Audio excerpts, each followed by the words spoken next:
Hello again, and welcome to the Pittsburgh Steelers show on your SteelerFury.com podcast. I'm your host, Wil Masisak, a.k.a. Bradshaw the Ben, also known as Accidental Zen on Twitter.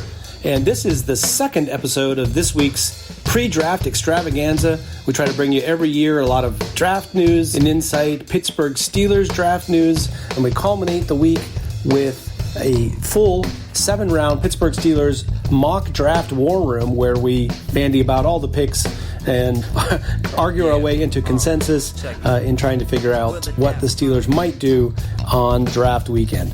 But in the meantime, in our second installment this week, we are going to dive into the Pittsburgh Steelers' many needs in the draft this year and some of the players that might fit. All right, back again on the Steeler Fury Pittsburgh Steelers show.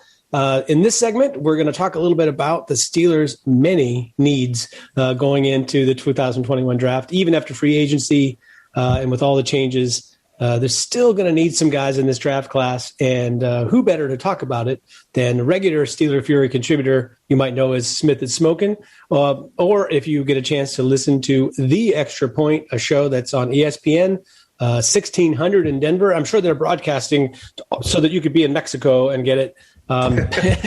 Anyway, his name is Jeremy Kohlman. He's with us. How are you, sir? Doing good. How are you, sir? I am looking forward. It's like, it's like Christmas is coming. So that's where I say this is Christmas time of year for true football fans. They get all the new shiny new toys that they get to look forward to, 6 months later.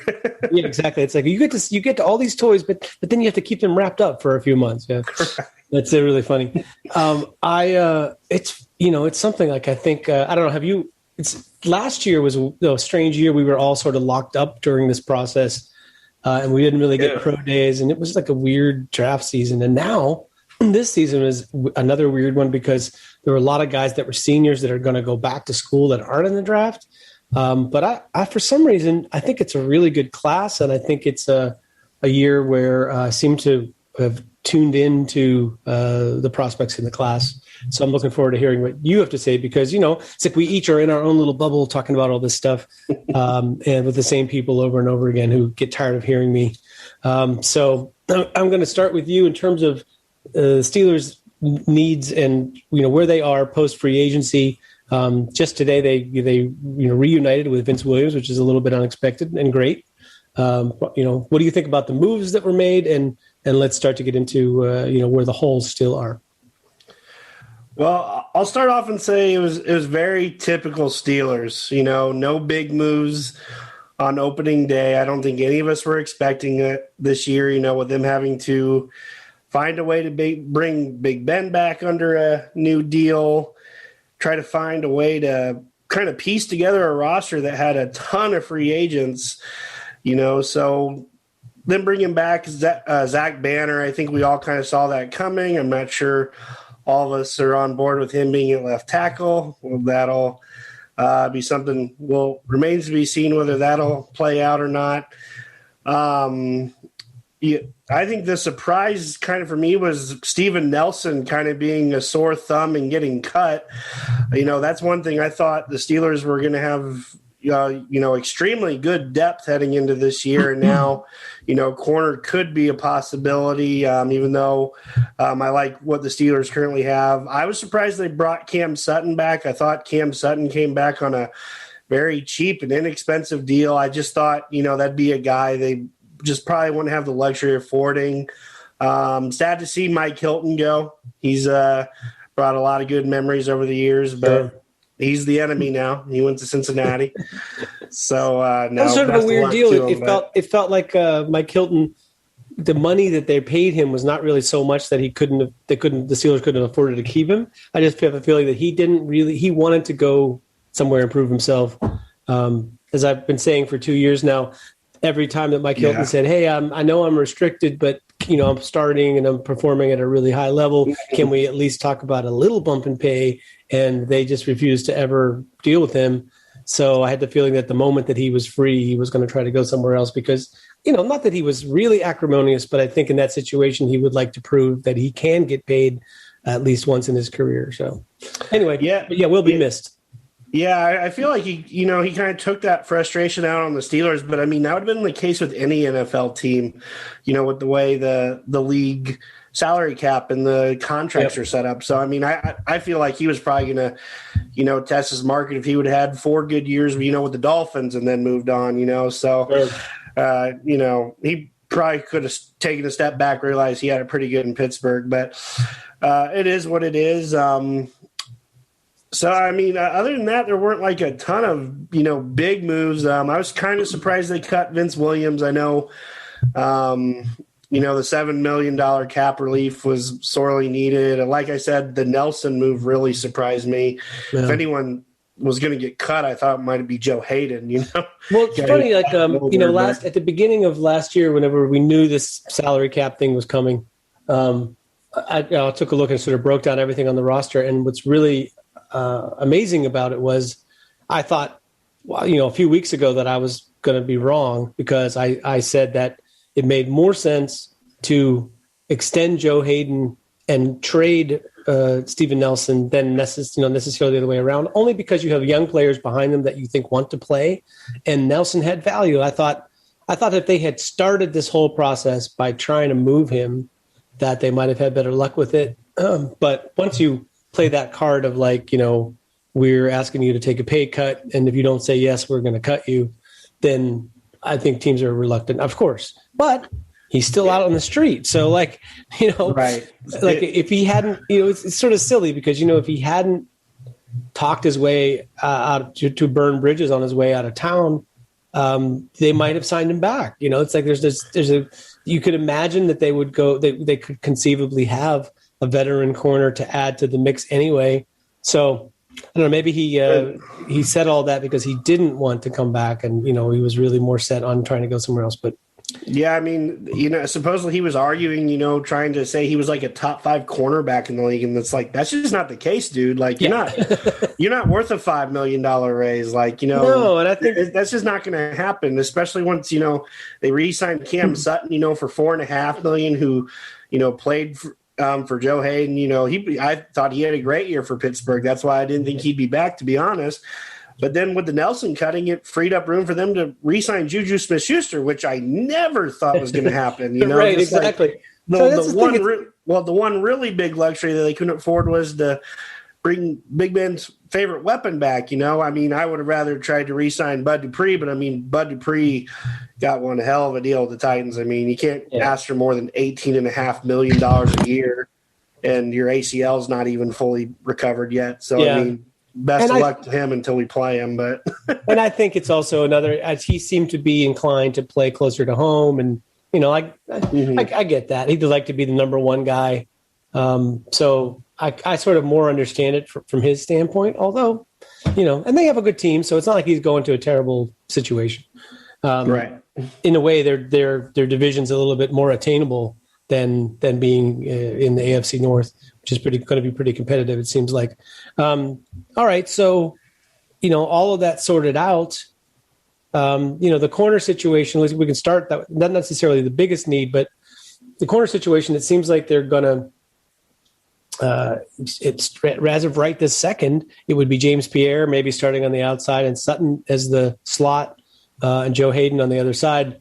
I'm not really sure Justin Lane is in the mix to be a starter, but it's a big year for him too. I don't know. Let me put it to you this way: if that's the starting lineup that they are presented with right now, are you inclined that they have to draft a corner, and B, if you feel like they really should draft a corner, are you looking to get a slot guy so that you could move Sutton to the outside, or are you looking for an outside guy to replace James Pierre or Hayden for that matter?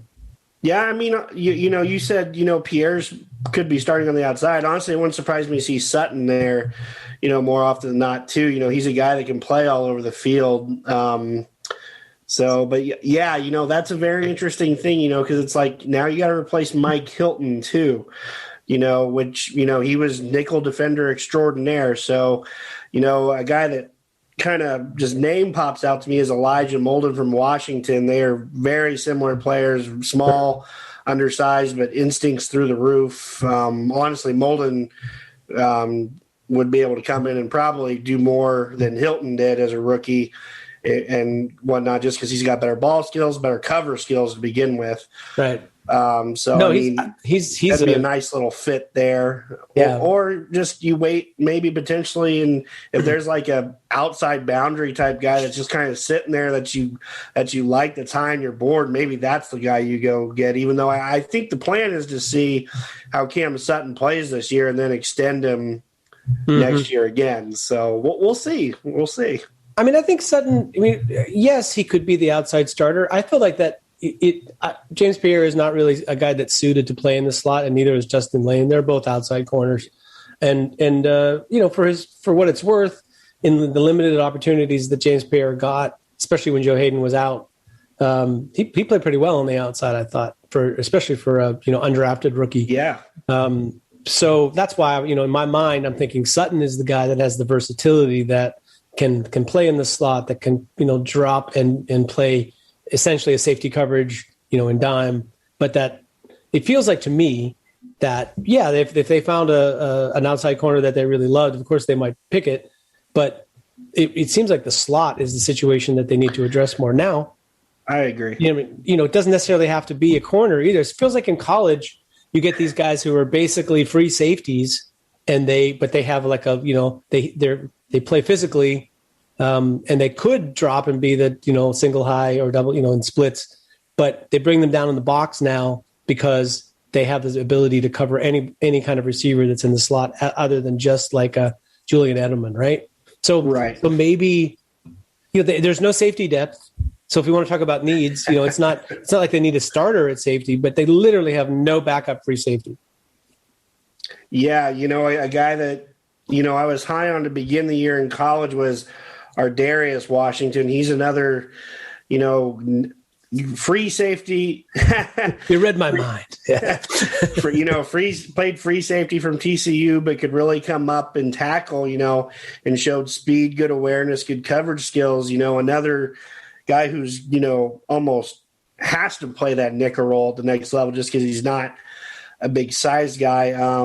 Another guy I like is Damar Hamlin out of Pittsburgh. He's not the fastest, he's not the flashiest, but man, is he consistent. He tackles, he covers deep, he covers short. He's a Swiss Army knife a little bit in all the different roles you can use him in. He's a guy that I was kind of blown away by. I was more watching Paris Ford tape, and hit after hit from Paris Ford, and I came away more impressed with Damar Hamlin. So yeah, I feel like Pitt had a really there's like a complex defense that probably prepared guys pretty well. Like I would imagine if you played on that defense, that you are in a good position to go to a defensive team that asks a lot of you. Like the Steelers, I think their defense is not particularly simple these days. I think they really because they had guys that were together for a long time, had really good communication and sometimes complex coverage looks. So I think you're going to need to get a guy that, if you want him to start right away, he's got to come from a place where he was asked to do similar things. Right. You're going to keep it. You got to keep it simple, stupid, when they first get there, Exactly. What's your position on there are other two spots on defense where they have starters that nominally they had some starters, but they don't necessarily have guys that are perfect fits there or beyond the starters. Like they have an extra guy for instance, let's start with inside linebacker. Devin Bush, of course, expected to come back. And of course, these days you expect somebody to fully recover from an ACL, but you don't know if he's going to fully recover like by the beginning of the season. And then there really isn't another coverage linebacker. Do you see that as being, a significant need? I mean, I think it is to a degree, especially since we lost, Mike Hilton as a nickel defender. I think you've got to look at that nickel defense, which we play almost exclusively. We don't really play a 3-4 base anymore. Yeah, that's what we call it, when teams are drafting. But we play the majority out of nickel with, 2 defensive tackles, 2 defensive ends, 2 linebackers, 3 safeties, or maybe that third coverage linebacker like you're talking about. Mm-hmm. I think re-signing Vince Williams is nice. It kind of shores up depth for that buck role, but not for that coverage linebacker role. Right. Once Devin Bush went down last year, Spillane had his moments, but that's not something you want him to do all the time. He a guy that kind of speaks to me a little bit more in the middle rounds, maybe that third round range, is a guy like Monte Rice from Georgia. He's just a heat-seeking missile. He runs a 4.59, so he might not be a coverage specialist right now, but I think he could definitely kind of grow into that role, with good coaching. Sure. He's more of a seek and destroy linebacker, behind that Georgia defensive front. So, I mean, to me, I've sort of started to develop the position that in the modern NFL, that 10 years ago, Devin Bush was definitely the MAC linebacker. He was the guy you wanted to be your coverage guy and run sideline to sideline, and so on and so forth. And you wanted the other complementary linebacker to him to be a downhill guy who's really about plugging the gaps on the run and seek and destroy running backs and whatever, right? But I kind of think the way the league is going, that Devin Bush is actually more suited to be the buck. Like if you have a guy that's at least as good in coverage as Devin Bush, your defense is more effective against good passing teams because, otherwise they just kind of pick you apart when you're in base. And then when you move from base, you still, they you're going to end up with smaller players that they can run against if they want to run against your nickel. Whereas if you have linebackers, like Tampa Bay is a perfect example. If you have two linebackers that aren't hideous in coverage and one of them is especially good in coverage, then they can stay on the field more. So even if you run nickel, you still have your two linebackers in the middle of the field.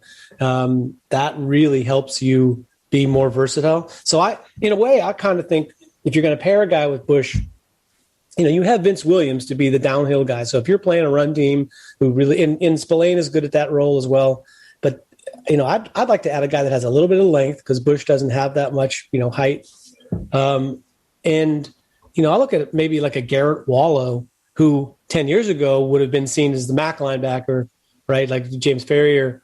But I think, from TCU, I think he could be a nice fit for pairing with Bush. He is good enough in coverage to not be a liability, and still is a guy that can be the playmaker. I feel like if you pair it, much like the way it used to be free safety, strong safety, but now the safeties have sort of more interchangeable roles. I feel like the inside linebackers in 3-4 move in that direction. Yeah, I tend to agree with you. I especially agree with that last remark you made about kind of safeties taking on that role. Honestly, that there's quite a few, athletes out there that could really be fun to watch, with, the Steelers, Xavier Collins, he's more of he's a first round guy, but I mean, talk about a special athlete, being 6'4", 260, being able to run and move how he does. I mean, then there's guys that are more traditional or that have been more safeties, they're coming in as linebackers in the league now. You saw it with Keanu Neal getting signed, he's going to go play linebacker now. And of course, I forget where he got signed, but guys that stick out. Sorry, I was just going to say it's positionless football, especially in the middle of the field. Go ahead. Right. So some guys that kind of stick out to me are Divine Diablo, from Virginia Tech. He's 6'3", has some length there, tested off the charts, for a guy who's, 6'3", pushing 230, as a safety. Another guy who kind of fits that mold is Hamza Nasruddin from Florida State. These huge, great athletes that, like you said, don't exactly have a position, but could really be intriguing options for, inside a 3-4 defense because of their ability to come down, play the run, but also be able to drop back in coverage. So it could be a very interesting draft to see kind of how the Steelers, tend to move forward there. Let me throw a couple of quick names at you because we danced around them. And I think my guess, I'm just guessing, based on reading the tea leaves of the Steelers front office, which, as you know, is one of those things that, it takes years to just be bad at it rather than terrible. You know what I mean? Because it's like they're so good at you just don't want to believe. They show you their hand, but you just don't want to believe it, right? Right. But I think the two guys that I have noticed, I think really are on their radar are the first one is Baron Browning. So I look at Baron Browning And a lot of people are going to look at him and just feel like that's an unfinished player. Why would you draft somebody in, maybe the second round to have to get him? But I just feel like it's the very similar situation to Lawrence Timmons and, people want to say Ryan Shazier, where you have this player who is adjusting while he's in college to learning a new position. Right. But you have this athletic skill where you can do, they just get him in the house and you can figure out where to play him and what to do with him, especially in a situation where he doesn't have to immediately crack your starting lineup and on day one carry your team. It seems like that's an interesting choice. What do you make of Browning? Are you up, down, in the middle with him? Well, so it's funny. You said, that some people would argue against that. I think that's the reason you argue for it, because you're projecting him to do something different. And if you think he can excel at it, that's exactly why you take him in the second round and you don't take him in the third round. I mean, the NFL is a projection-based league. So if you think he can be, a next level inside linebacker, because he was more used to, rushing the passer initially in college as a defensive end, just like Lawrence Timmons did, that's a great comparison for kind of what he is, but he's also this great athlete.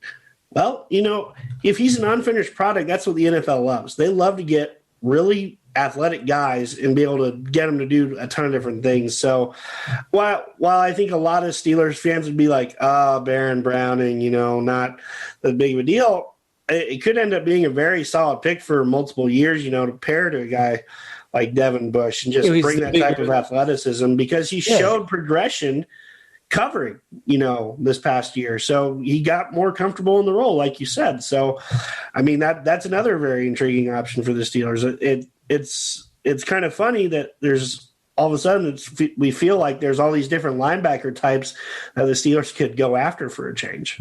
Yeah. And it just, like I said, I look at pairing. If you're going to play next to each other and, as inside linebackers, it's nice to complement each other rather than being like the same kind of guy. Mm-hmm. But last one on this subject, because we danced around it, if Jeremiah Owusu-Koramoah falls to 24, I mean, do you not run to the podium for that, no matter what else you had in mind before that happened? Because numerous mocks now, like I have heard, two very expertish mocks, and I did one myself on my NFL show, Old School New School, by the way, if you want to tune in.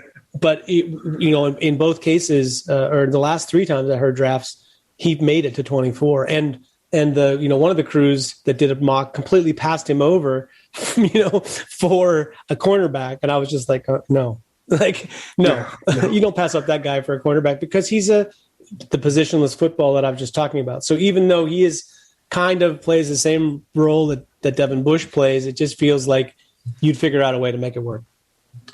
Yeah, I tend to agree. He has a chance to be one of those special talent type players in the NFL, and to put him next to a Devin Bush, I mean, that would give a lot of teams problems. Just, how do we attack the Steelers defense even more now?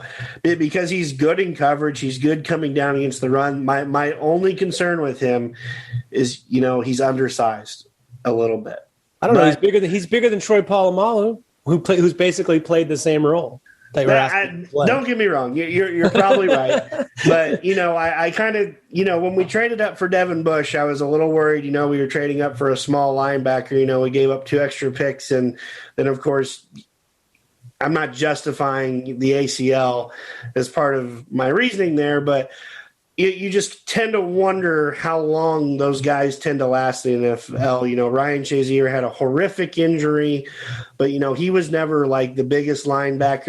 Deion Jones down in Atlanta is never the biggest linebacker. He always seems like he's nagging with some type of injury down there while he's not on the field. So, I mean, I do tend to worry about that a little bit, but I mean, like I said, he's a special talent. I think you have to roll the dice, given what he could be, Yeah, I think if it were a different year with not so many needs, that it would be a player that you would consider, if he fell like that, you would consider moving up a little bit to get, to make sure you get him, kind of like they did with Polamalu. But times are different. Speaking of which, we didn't even talk about edge rushers, but I mean, there's at least you have 2 starters at edge rusher right now that you feel like are pretty good, but they have like nothing behind edge rusher. Are you I mean, I'll ask it as a question rather than tell you what I think. Would you be surprised if the Steelers picked any of the early pass rushers? I mean, I wouldn't be if the right guy is there. Don't get me wrong. I love Alex Highsmith, but, the Steelers had a really special pairing with Bud Dupree and TJ Watt. I mean, they are the big reason why, Cam Hayward was one-on-one all the time. Stephon Tuitt, one-on-one all the time. Even why Tyson Alu, has come to the Steelers and done very well in his role, because he's been able to get one-on-one. He's a good player too.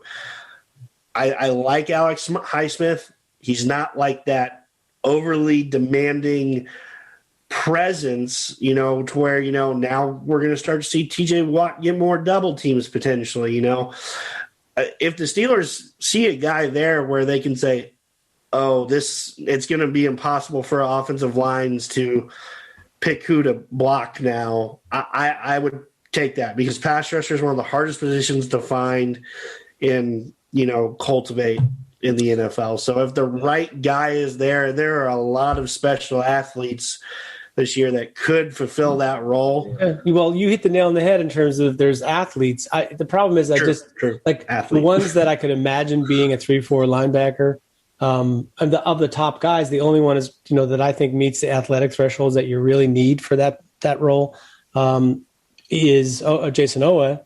And the problem with him is that I think he's further away from being a finished product than Bud Dupree was when you signed Bud, when you drafted Bud. So to me, it's are you willing to bring that guy along knowing that it's going to take 2 or 3 years for him to really be a contributor for you? Because that's a tough pill to swallow with a first-round draft pick, unless you just admit that you're rebuilding and that you don't care about anything that happens in 2021.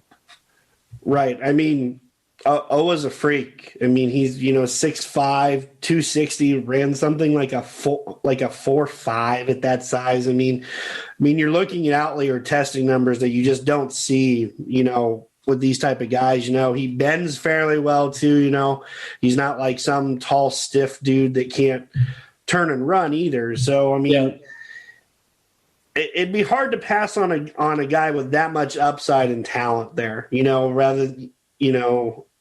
Well, we'll see. I disagree with you a little bit. I think Azeez Ojulari, I know you think he's a little bit more of an off-ball linebacker. I think he can play 3-4 outside linebacker. I like his size, his tenacity at the position. He's kind of a bull in a china shop. I don't think he's a finished product by any means. I like what he was asked to do at Georgia. I think it could translate to what the Steelers like to do.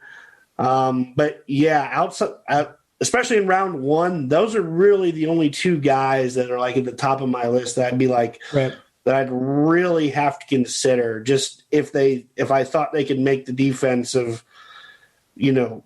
scheme just even more special than it already is. Right. I think, it's more likely that they'll do something sort of in the mid rounds. Because they need a third guy for sure, because if anything happens to one of those 2, they'd be completely up the creek. But I think the guy that fits is Rashad Weaver. I think Rashad Weaver, and it's they love these guys that are in the building that they already know.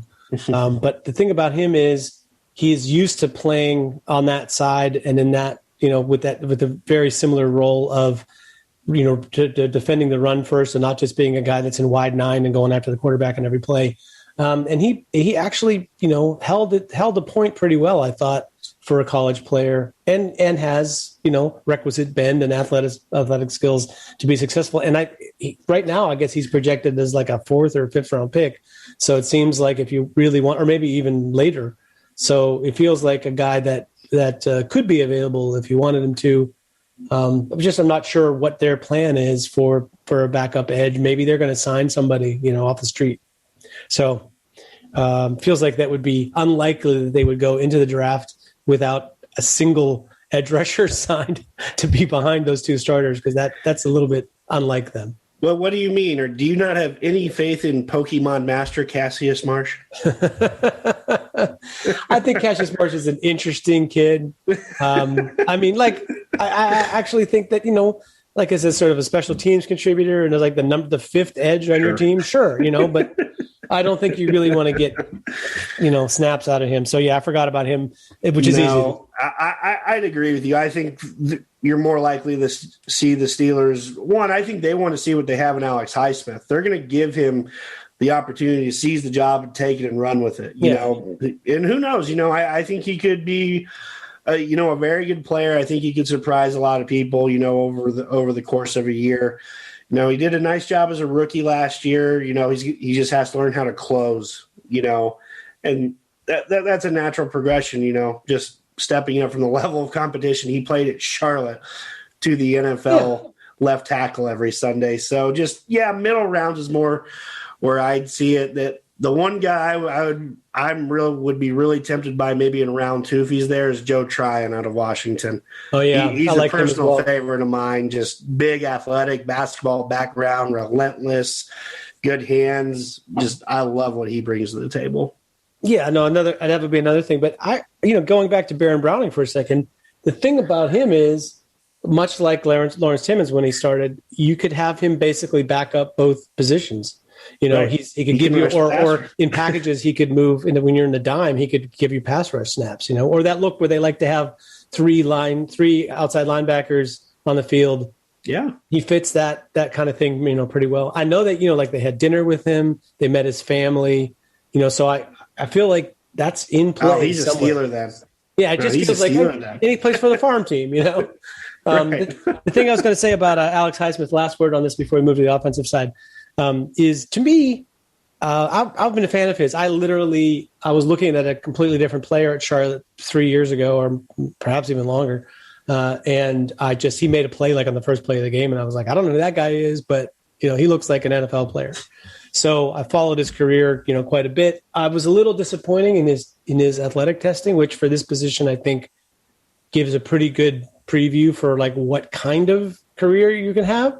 But what I'll say about him is I think he's a super high floor player. He works really, really hard. He learns. So anything he can do to maximize his ability, I feel confident he's going to do that. But I think he's closer to like a Clark Hagan's. Nothing wrong with Clark Hagan's. And especially if you pick him in round 3 or whatever, you get a guy who's like a solid starter and from time to time can actually get a matchup that he dominates.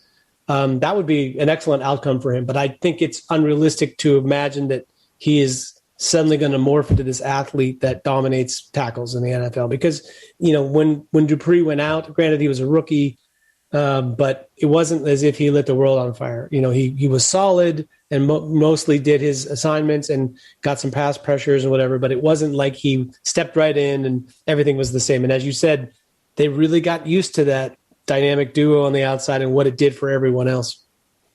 Yeah, one more guy who kind of fits that mold of kind of like an Alex Highsmith that I think could be intriguing maybe in round 3, round 4 is Chris Rumph from Duke. He's just kind of got that build the Steelers like. He's 6'3", and relentless. They really like these guys with these motors right now. He can bend. He honestly reminds me a little bit of Highsmith, a little bit of Watt, just because of the relentless motor. But, that's just another guy that kind of struck out as like kind of is that tweener. He's not huge. Yeah, but, Travis Feeney, the kid that they drafted to be an edge rusher who was about that same size. Right. And they never really – it was like I think maybe they thought he's going to get in our strength and conditioning program and we're going to build him up into this thing. Mm-hmm. So I think that's the thing with Chris Rumph. I actually as a college player, did a really great job. And as you said, great motor. Just it's the size thing. It's like, he, if you feel like you can, take him from 235 to 250, then I can imagine him being, really effective. So yeah, that's a good one to bring up. Let's run over to the offensive side because we've done our best to ignore it, but if somebody said to you, what is the Steelers' biggest need going into the draft? I think that's a pretty easy answer. What would you say it is? It's running back. Oh, not the one I would say, but okay. I was about to say the other option would be center. Yeah, that's what I was going to say. Although you have a good point with running back because it's a terrible room, with what they got going right now. But which one would you like to talk about first? Which one of the disaster areas? Let's talk about center first. Let's go with interior offensive lineman. Yeah. I feel like it's a really tricky year for center.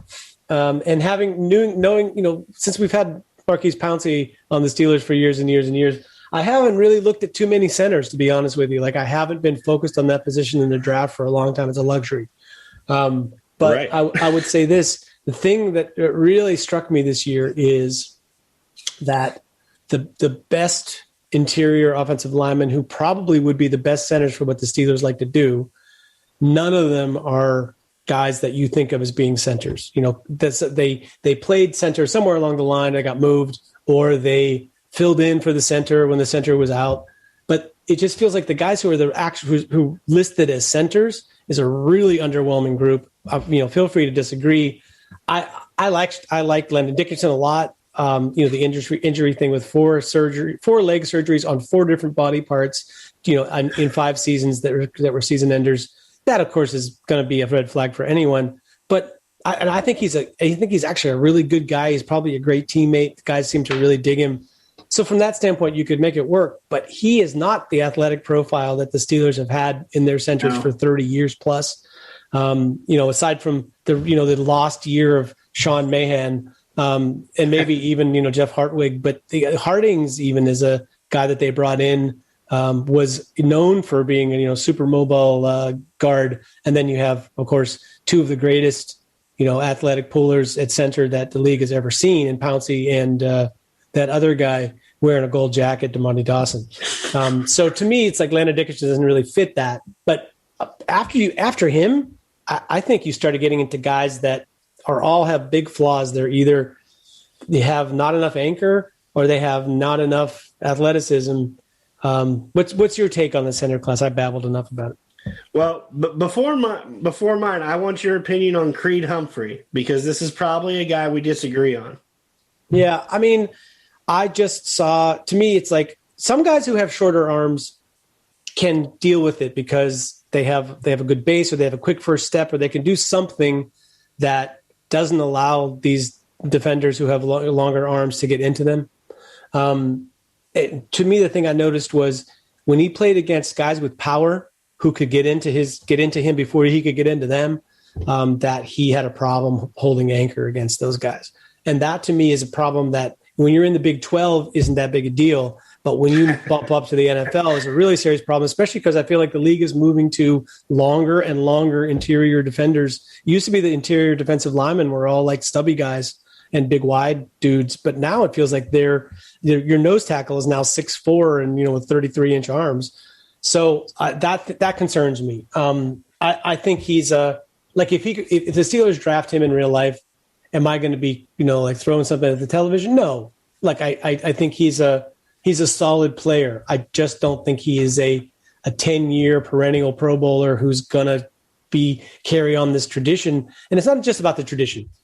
Merrill Hodge once explained that DeMonte Dawson was the key to the Steelers' run success because he was able to do things that other teams couldn't do. So I think it was Merrill Hodge. He said when he went to another team, did Hodge play for somebody else?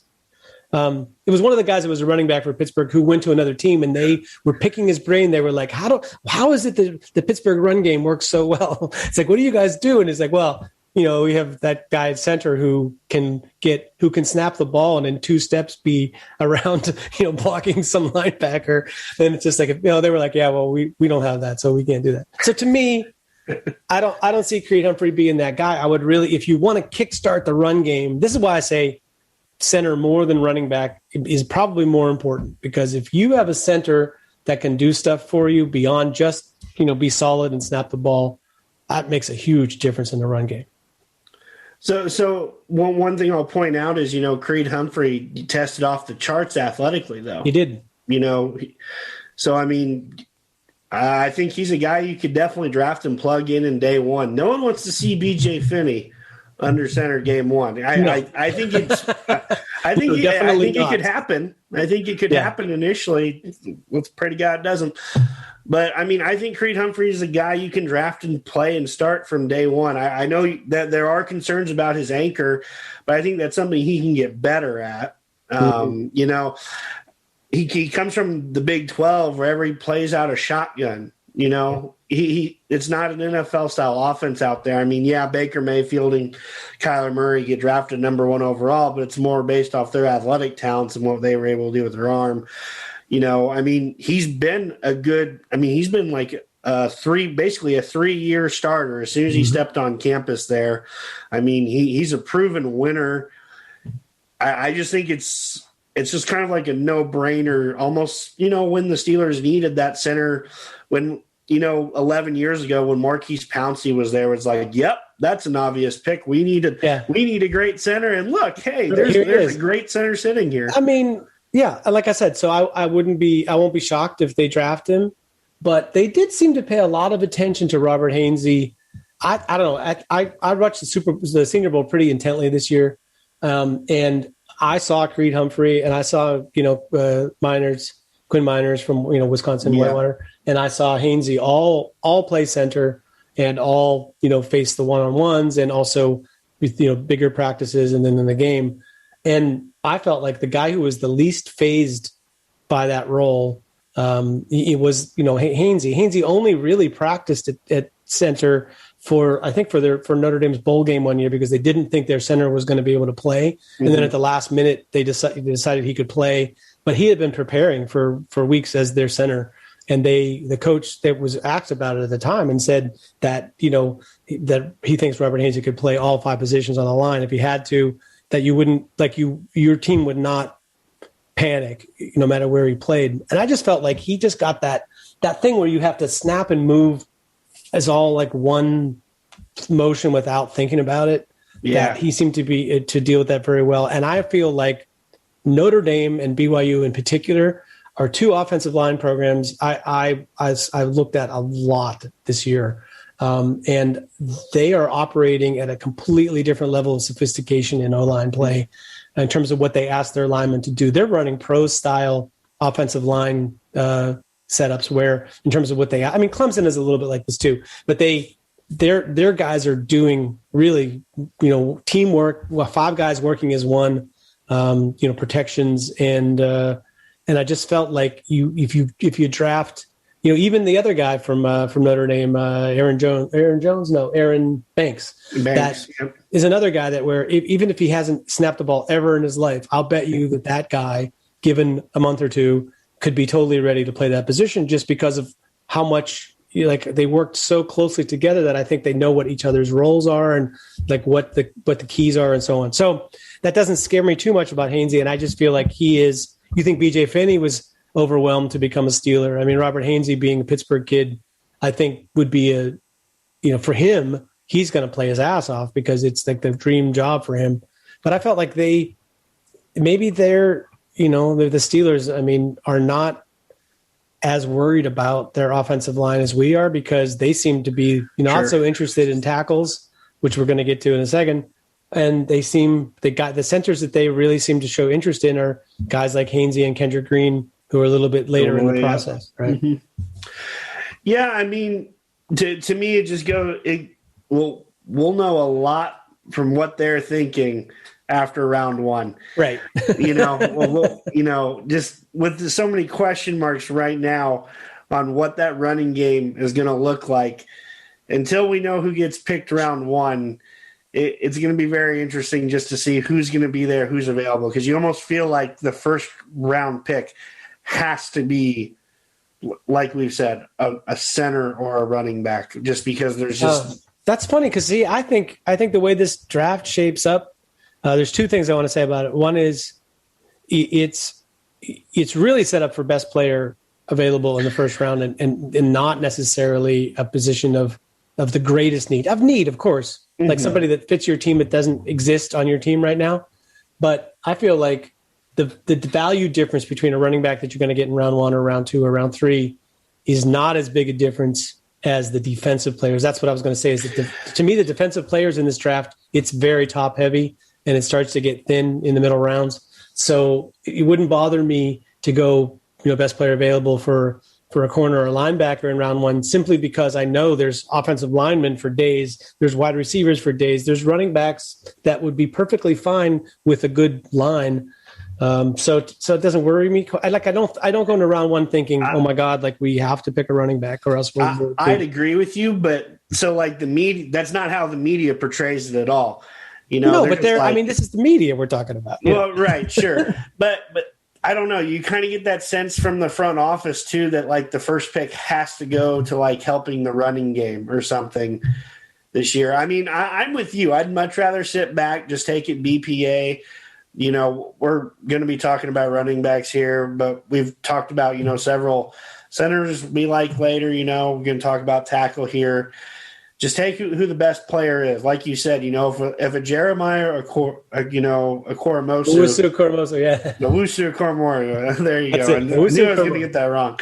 But like you said, if there's a special talent there, I'd much rather draft the special talent than like pigeonhole myself into thinking, oh, I need a day one guy at center when BJ Finney, could probably start a few games while we're grooming someone else. Or, if Banner at left tackle doesn't work out, maybe that guy later we draft or something will replace Banner. But I'm getting ahead of the game here. So, well, I was just going to say, just to wrap up centers, the thing about the sort of sneaky thing about Quinn Miners is his workout partners during, right now during the off season, of course, the Watt brothers. So they're, it's like you have this connection there as well. So that's why I say, would I be shocked if they wait on center till you get to Miners, Kendrick Green, and Robert Hainsey? No, because I think they feel like there's some good talent in the middle of that draft, and I do too. Mm-hmm. Like I said, I feel in a way that there's the sleepers are almost better choices for fitting the Steelers'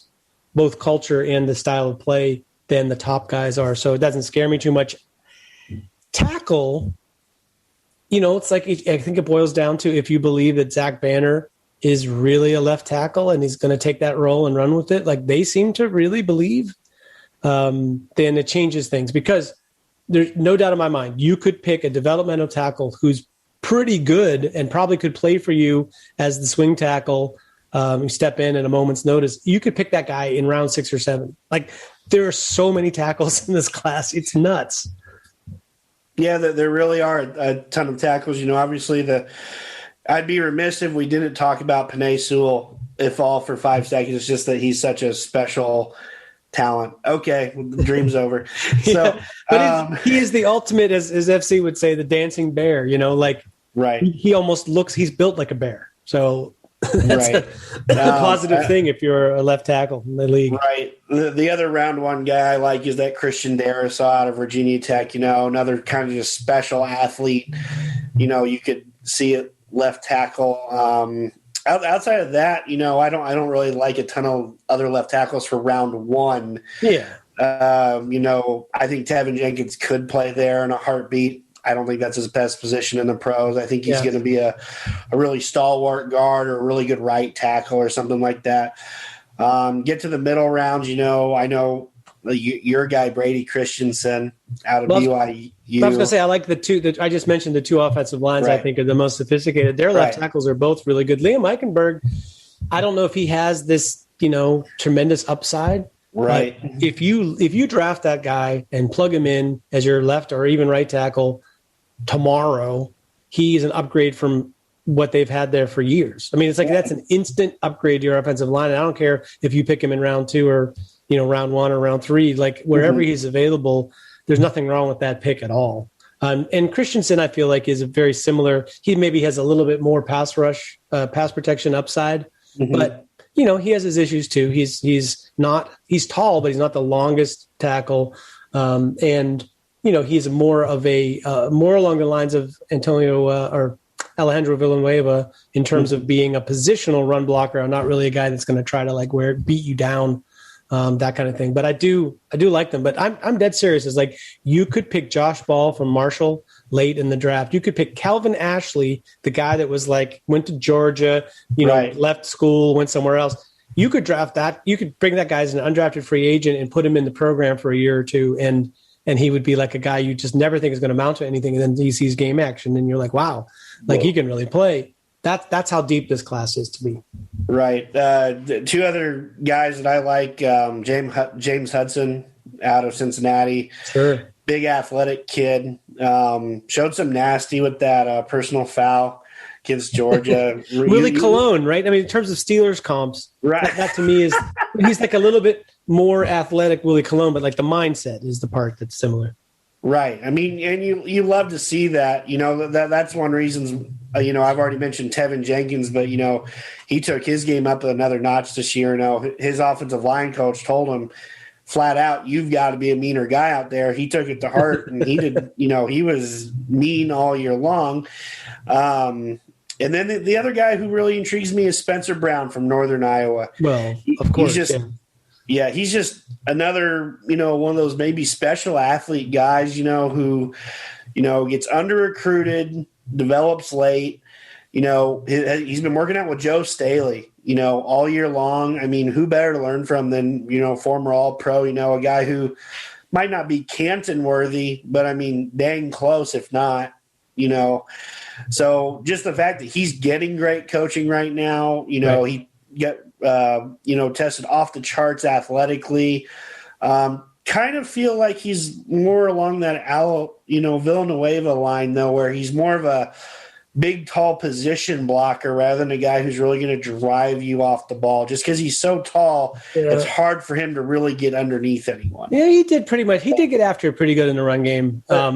Right. But so, I think he's actually my if somebody said to me recently, if there was a player that was a surprise first round pick, that came out of nowhere that no one believed, who would it be? And I said Spencer Brown, because I just feel like he's Lane Johnson, like he's a guy that people didn't necessarily think he was ready to play, but they saw his workout and what he could be as an athlete. And they just thought, got to have this, just bring the guy in. We'll teach him how to play. And I think, he's better than Lane Johnson was at that same point, I think.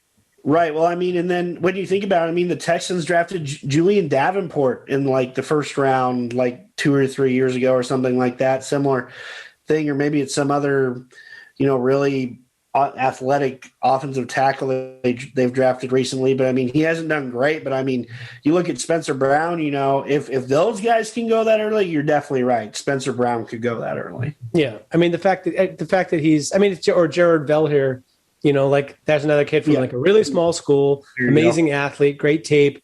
And they got to look at him at the Senior Bowl, and they were like, he's the real deal. So right.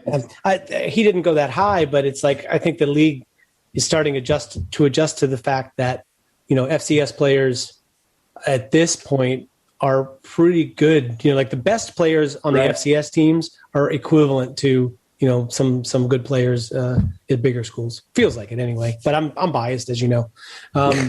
Let's wrap this by talking about the most painful position for the Steelers. I'll say this in terms of the running back need. I have the slightest inkling of hope for the running back room. Not Benny Snell. I think Benny Snell is should find something else to do with this one.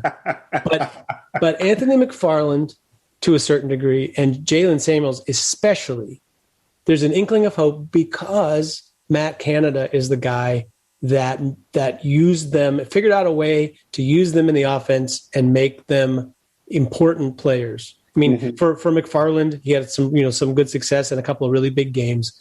But Samuels, he turned into a college superstar. So maybe he's not an NFL superstar, but I'm guessing if he's going to be productive at all, it would be, because Matt Canada is the guy trying to help him with what to do, right? So I think there's a chance that the usage of the running backs will be a little bit better. But that said, they don't have a number one. They arguably don't even really have a number two. So, in the most recent Steelers, the Steeler Fury board mock draft, I drafted 2 running backs, which I think is not unreasonable. I'm not sure they have the pick resources to do that in real life, but maybe I would endorse picking one you think can be your number one, and then also bringing in either a veteran who might be a good number 2 or an undrafted free agent that you believe could make it, because they need some help. Yeah, and honestly, the biggest thing we have to figure out is whether Mike Tomlin is going to stick with this adage of, I want a true bell cow running back, and I'm going to run the damn wheels off of him. Yeah. Or are we going to finally try to play committee running back ball? That a lot of other teams have figured that out. Pittsburgh has not. Yeah. Like they've tried, they have not. They haven't done it successfully anyway. They've maybe tried for like a game or something. Then they're just like, oh, I don't know if we can experiment like this. We need to make sure we win the ball game. Yeah. So I mean, I liked Connor. Good luck in Arizona. I hope he does well. Good kid. McFarland's got the speed. I don't know if he's got the vision. We'll see. He's got to get some blocking. Fall down when he's in the open field. That would also help if he just. Yeah. But I mean, the offensive line has got to give him somewhere to run to. Yeah. So I like Jalen Samuels. I always thought he could be a really nifty third down back. With his pass catching abilities. I think he's quicker than a lot of people give him credit for.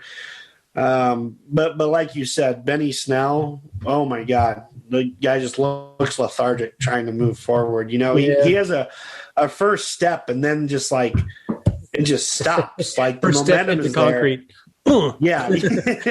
Yeah. Like the momentum is like already, the velocity is already caught up after one step, so he's not delivering any punishing things like he was able to in Kentucky. So I think the Steelers have a chance to draft a special back in round 1.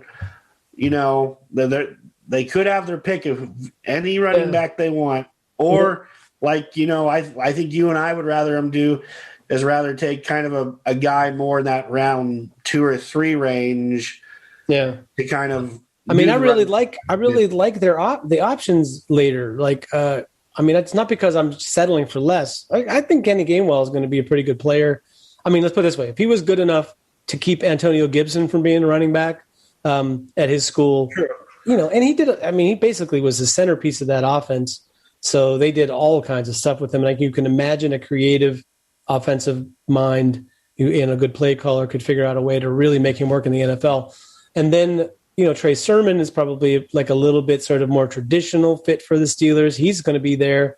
I happen to like, a couple late rounders. I think Elijah Mitchell or even Kylan Hill or even Josh Johnson from Louisiana Monroe. Like there's guys that can play that are 3-down backs who don't cost you a first round pick. But that all being said, if they're going to take one of the first 3, it feels like the Steelers fan base is like they were all about Najee Harris for the national championship game. And since then, it's just moved slowly, ever so slowly to when now it's crossed paths with Javonte Williams from North Carolina. And now Javonte Williams has somehow become the crowd-sourced favorite for the Pittsburgh Steelers. Let me ask you a question. Which running back do you think the Steelers are interested in if they take one of those 3? Top 3 guys. I think it's tough because, that they were out in full force at Clemson for Travis Etienne's pro day, full force for Alabama's pro day. I'm not sure for the North Carolina pro day. Yeah, they were all there too. So no, they weren't. It was crickets. It was like they weren't at North Carolina. So, really? That's disappointing. Maybe they're trying to hide their hand for a change. Probably not, knowing that. Not their MO, no. Right. Or they're not picking a running back in round 1 or something But I don't know which one do you think if you had to lay money down, what do you think they're going to do? Man, if they're picking a running back at 24, which one's it going to be? That's my question. I think it's going to be Najee Harris. Just because I think don't get me wrong, he and NTN do a lot of great things all together. I just think Harris is that prototypical big running back who, Pittsburgh loves to thrive with, run the wheels off type of guys. I was listening to an interview with him and Adam Schefter or whatnot, and, he's telling everyone, I was the focal point of the offense for 2 years at Alabama, but I didn't play the 2 years prior to that. So it's not like I have, 2,000 carries on my body, coming into the NFL. He's got like 600 carries across 2.5 seasons, which is really not asking that much. And then this past year helped out more in the passing game, which kind of showcased him more as a all-complete back. And I just think if you look at him, you can kind of see a Derrick Henry kind of thing. You know, Alabama just puts these guys out there all the time of just special players, and it's like it'd be really hard to pass on him. Okay, but here's the thing. Okay, a couple of things. First of all, you know, if you look at running back production in the NFL over the course of the last 25 years, age 27 is the magic age. When you hit 27, it's like all running backs decline. I mean, it's very rare that you get a Frank Gore who has this tremendous production that's steady for the next 10 years of his career or whatever. So for the most part, you're pretty much can count on the fact that right around age 27, running backs productivity is going to decline. You know, that's the age that Najee Harris will be when you have to decide whether to pick up his fifth year option. And if you pick it up, then his next contract, he's 28 years old. You know, so then it's like he's already past that point because he's a year older or whatever. But furthermore, I think ATN is the guy they love. I mean, it's like I feel like it's all this talk about Najee Harris and Javonte Williams. It'd be so Steelers-like to be dead set and then laughing at the media and the fans because they're just like, yeah, well, those guys are good, but no, if ETN is there. No, they're like, if ETN is there at 24, they're probably walking up to the podium with his name on the card. I think they like the fact that he's got the more of the home run thing, which I do too. Not just missed in their running backs, but in their offense in general. Like they, 2 years ago they had like nothing. It was super plotting, and so they were just sort of like a, station to station kind of offense. And I feel like every once in a while, if you give the guy a hole, it'd be nice if he took it to the house or took it 25 yards. So I think that's something that appeals to them. And you have a different offensive coordinator now who looks like he was brought in to change the culture rather than just do what the head coach wants him to do. So I'm reading the tea leaves, and I think, they went to that Clemson show in full force, and they, I feel like they're telling us that if he's not the pick, he is at least in contention to be the pick. I mean, I would agree with you. I would like a running back with a great first step. I think that's the one thing that just myself watching running backs, guys with first steps are the guys that succeed in the NFL because they can make a decision and take off if they need to. Like you said, we have been missing speed in the backfield since Willie Parker left. It's been some time. McFarland's got some speed too, but like he's got great long speed. He doesn't necessarily have that great first step. And I really think Travis Etienne and Javonte Williams, honestly, you say he's a fan guy. Honestly, I was high on him from the get-go just because, honestly, I was watching him and I finally came up with my best comparison for Javonte Williams is I think he could be a slightly faster Ricky Williams, actually. Just interesting, yeah. Very, very similar styles. Both were 5'10", 225. Williams gets on the hoof a little quicker. That's why I really like him. But I really like ETN too because they don't take forever to get going. Yeah. And it's also, like all three of those backs in their defense, Harris and ETN and Williams are all guys that just will fight, for every yard at the end of runs and to the point of almost their own detriment. Like I think ETN fought so much at the end that they were like, look, man, when you've made a good gain and it's like you're surrounded by guys, just like go down, right. You don't have to be a superstar every play. Like, yeah, exactly. But I love the fight, I think the fight that they have it's going to be great to have a running back that has that kind of spirit. I think that's a really valuable thing. It's great to have it, as a running back too, where you just have the juice and you feel like, when you hand the ball to them, that something good's going to happen. But to know that on top of everything else, it's like at the end of the run, they're going to punish guys and they're going to fight for extra yards. I'm down with that. Most situations, maybe late in the game when all that can really hurt you is a fumble. It's like, that's a good time to like take a knee, run out of bounds, fall down. But anyway, yeah. So I don't know. Do you have a sleeper running back that you like in this draft, just out of curiosity, since we're here? You mentioned him, actually, Kylan Hill. I thought he was a great player for Mississippi State. Then he suffered under the Mike Leach, I'm never going to run the ball offense. He Sure. just basically said, no, I'm taking the year off. I'm not going to do this where I train my ass off and I get to run the ball 4 times in the entire ball game. He basically just said, I'm not going to do that, opted out for the rest of the year and started preparing for the NFL. But he's a guy I really like. He's not tall, but he's a bowling ball. Once he gets going, he's tough to bring down, thick thighs. The one thing I really like about him, and shout out to my buddy Justice here because I'm going to take his words from him here. He has great contact balance. Right. He does not fall down on contact. He's great at finding a way to staying on balance and keeping his feet moving. I think he could be a really underrated find. Nice. Kind of a Kareem Hunt-esque find in that 3rd round range if someone's willing to take a risk on him. Yeah, I mentioned mine, really Elijah Mitchell, and it isn't because he ran in the 4.3s. He doesn't necessarily play like a guy that you'd expect to run that fast. Like I thought maybe he was really being really optimistic of a guy that would run in the 4.49s or something. So that blew me away that he ran in 4.3s.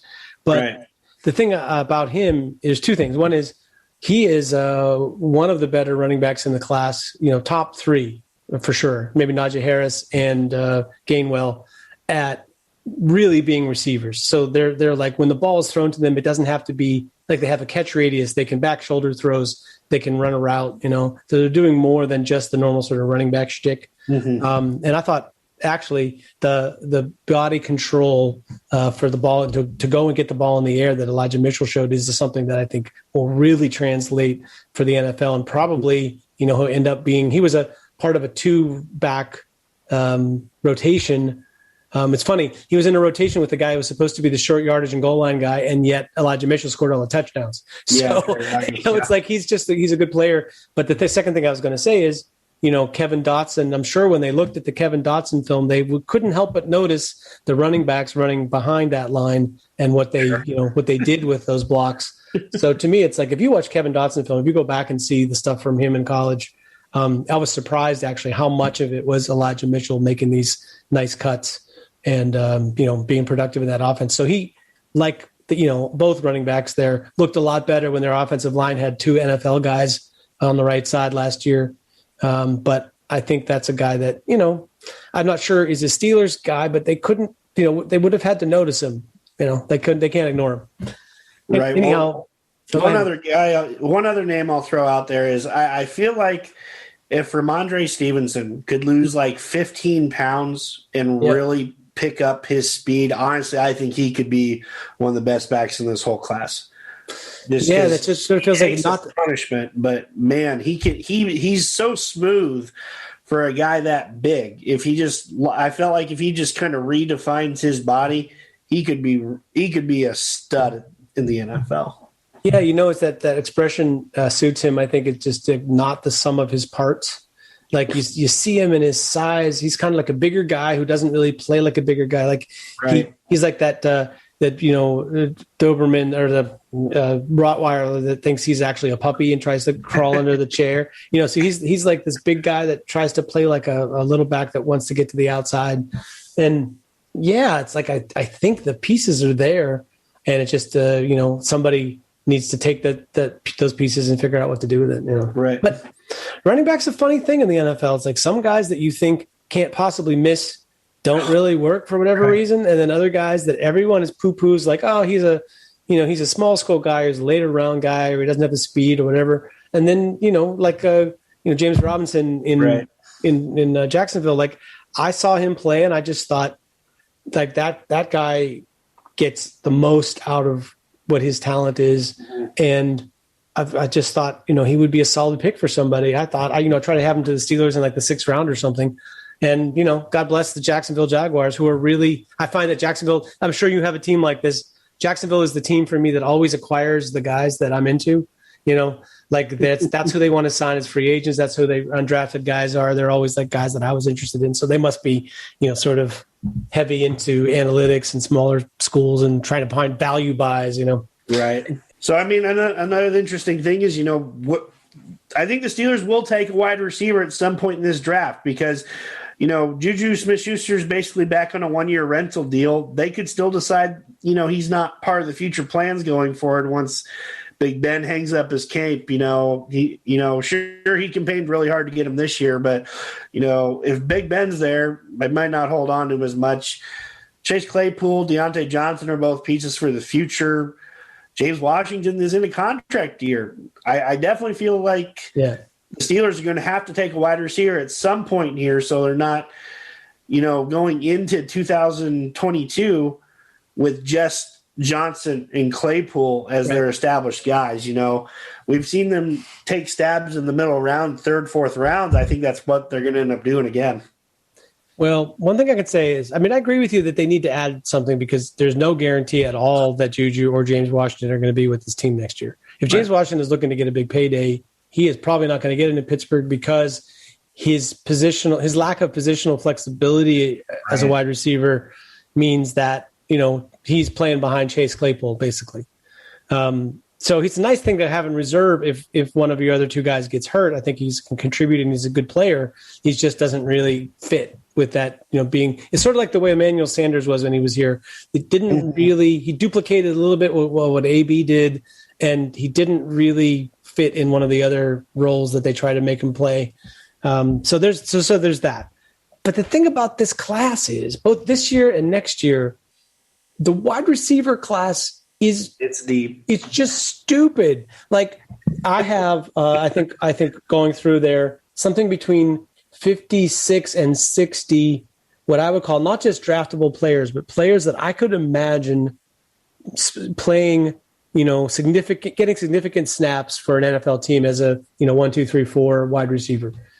That means that there's going to be guys who are undrafted free agents or available in the 7th round who could contribute to this team and maybe be in their top rotation next year. So, I'm just not sure. I don't think they have to be desperate, but I think if there's a guy who adds something that they don't have, that they would be inclined to think about that. Or they could just try to draft, I'm on Ross St. Brown and just duplicate Juju Smith-Schuster and know that next year you have his replacement. I don't know. What do you think? If they're going to draft a wide receiver, what kind of wide receiver do you think they would pick? Honestly, I think they're going to go with more of they're going to go with a guy who can do everything. They're not going to go with like another big giant like Claypool. They're not going to go with just like another small slot guy like Deontay Johnson. Honestly, a guy that I like, who's probably a 3rd rounder, is Diami Brown out of North Carolina. He can do a little bit of everything. Not super fast, but he's fast enough, I think, to get behind NFL defensive backs. Sure. Honestly, reminds it kind of a blast from the past, and an old Big Ben favorite, when he was here reminds me a little bit of Cotry, James Cotry, when he was, or Jericho Cotry. Yeah. Just kind of that guy who doesn't wow you, but could be like a really good pro for like a really long time. Be that fan favorite type of wide receiver. I think he's kind of like the mold I'd want to go after. A guy who's like in that 6'1", 6'2" range, fast, can do can have the great catches, but also can do all the little small running around with different types of routes and things. That's what I'd want. I'd kind of want a Swiss Army knife at wide receiver, so to say.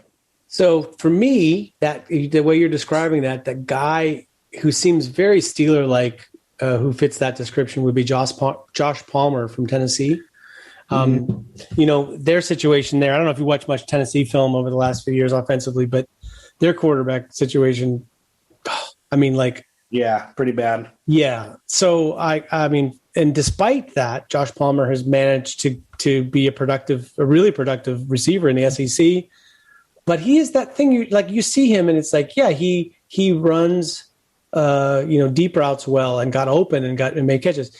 There was their possession receiver that if you needed to play on 3rd down, especially this year after the guy that got drafted last year from Tennessee was their go-to guy for a little while there. But Josh Palmer made a lot of big plays like that for them, and he did it against some really good defenders in the SEC. So I just feel like that's a guy that's a little lost in this class because the class is so crazy with these super fast little guys at the top, Mm-hmm. and then a couple of like big athletic freaks in the middle.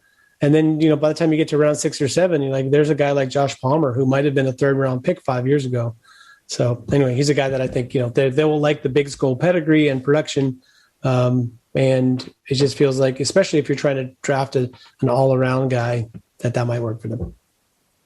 Yeah, the only other thing I might consider is those small little guys might really intrigue that whatever new Matt Canada offense might look like. Sure. If he wants a guy who's like going to just wow you on these like jet sweeps and do all this little run after the catch stuff. I mean, like guys like Rondale Moore. I mean, not a lot of wear and tear on the body. Yeah, he's been injured. Didn't play a ton of college football, but still ran a 4.25. I mean, Tutu Atwell at Louisville. There are a ton of these. What do you think of Amir Smith-Marset from Iowa? See, I was about to say, so he's because he's like 6 feet tall and 6'1" and can still do all that stuff. He's that smooth athlete type that I wanted, that wide receiver spot this year. That would be a really nice fit, maybe like that 5th round range. Well, shoot, of course we don't have a 5th round pick, but I just don't know. Like, he's not going to do everything on the offense, but he is a guy that can play in the slot and run the ball, or get the jet sweep, or make plays across the middle, and can even play a little bit outside. So he's not like he's just one role. Plus, he'd be like your kickoff returner for the rest of the time. But yeah, I just feel like that's a cat that would add some. I think they just need a guy that maybe adds a little excitement, that can do some different stuff. They really don't have anyone besides Juju that can play in the slot, or that they can afford to play in the slot, because if they play DJ in the slot, then they can't beat press of the guys on the outside. Right. Yeah. So I feel like it'd be nice for them to have somebody that could play slot instead of Juju, or alongside Juju if you wanted to mix it up.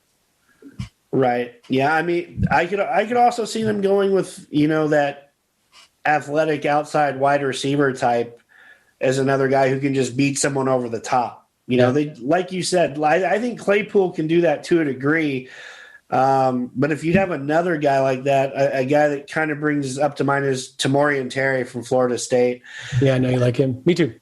Yeah, just another guy who's really athletic. They called him Scary Terry when they could get him the ball. I mean, their quarterback situation in Florida State's been terrible past few years, but I think he's a guy that could end up doing a lot of big time things when he gets to the league, if he goes to a team with the right quarterback situation, or a team where he could, get on the field early. Hey, and if you want to get good in the run game, draft a wide receiver who can block. There's a few. There's a few good ones. That's why I liked Jalen Camp in the previous draft. I drafted him for the Steelers because I just thought there's a guy who has, legit speed and size and can get down the field. And all the upside is there to be had. He played in an offense where, he would have opted out if he were a Kylan Hill because they were lucky. He was like the leading receiver for their team. He had, he leads them in percentage of touchdowns. And, he's like that dominator thing where they talk about your, how many receptions versus the team, how many yards and how many touchdowns. Right. He's their dominating wide receiver and had his numbers look like puny, like as if they didn't throw it to him at all. Which they didn't. But anyway, but there's a guy, you have a guy like that who can be a little bit of a boost on running plays, even when you have 3 wide out there. And I think that's another thing when your running game is struggling, that's what you want. You want all hands on deck, man. Right. You need a tight end that can really block somebody, and you need some wide receivers who can at least compete blocking guys. And you need a running back that can find a hole, an offensive line that can make one, a quarterback that can put them in the right place, and an offensive coordinator that can call the plays to put them in position. It's like it all works together, much like this show. Yeah, a lot of great questions to have in what could potentially be Big Ben's last year. Yeah, well, there's another thing. I mean, that remains to be seen too. I mean, it's like, yeah, if he comes out and doesn't play well, clearly it's his last year, and that's nice. Mm-hmm. If he comes out and he plays well, I don't think anybody is going to be ready for him to just throw in the towel at the end of the year. So we'll keep our fingers crossed. All right, because I'm not quite ready for the Ben to Ken Pickett. Like to change my moniker from Bradshaw to Ben to Ben to Ken. I'm not really ready for that yet. So to question mark. Yeah. Exactly. Anyway, I'll give you a final word since you're we've spent all this time talking about Steelers needs. Anything else draft related that you want to get off your chest? Now is the time. For the love of God, sign Jesse James and don't draft a tight end. That would like just crush me if we end up spending like a high pick on a tight end this year. I just don't think, outside of Kyle Pitts, I just don't think they're very good. I think Pat Freiermuth is like, everyone calls him Baby Gronk, but he's no Gronk. Like, size alone doesn't make you Gronk. Fryer meh. That's what I say. Fryer meh. I like that. Brevin Jordan, just don't see it there either. Hunter, the one guy I wouldn't like throw my hands up in the air over is Hunter Long. I think he'll end up being a better pro than I think people are giving credit for. I think he'll be a solid number 2. I see a lot of Heath Miller kind of in his game just because he's not the fastest, but boy, does he have great hands. He is holding some fantastic balls for Boston College. Played in a pro style. He was their blocking tight end. Yeah, he actually lines up in line and blocks.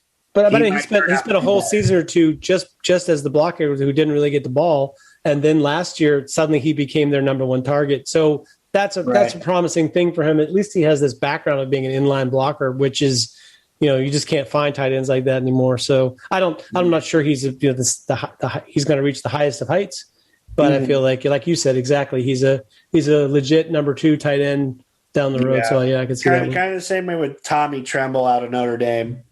Never be a number 1, but like Notre Dame produces tight ends that stick around the league. It's just what they do. Like you said, kind of with the offensive line, like they just put guys in the NFL every single year, and they find a way to stick around. At least Tremble's a young guy who wants to block and has good hands. But in general, let's not do this whole tight end thing this year. Let's push exactly. It off till next year, maybe beyond. I don't know. To infinity and beyond with the tight ends. Well, we'll be sure to get back together after the draft gets going, so we can comment on what actually happened instead of what we think is going to happen. Because I think we've exhausted like what we think is going to happen. But I thank you for your time, Jeremy Kohlman from THEExtra Point on Denver's 1600. Does the dial go that far to the right? No, I'm just kidding. I know it does. It does on the AM, Jim. Yeah, I'm old enough to remember, when you had to find the station you had to dial through and until you got to the right thing. So, yes, I'm old enough to remember all these things. Hopefully, we won't be too much older when the draft comes by. Jeremy, great talking with you as always. And I'll talk to you after the Steelers pick Kyle Trask or something in the first round. And I'm sure we'll have something to talk about. Yes, we will, if that's the case. Right on. Thank you, sir.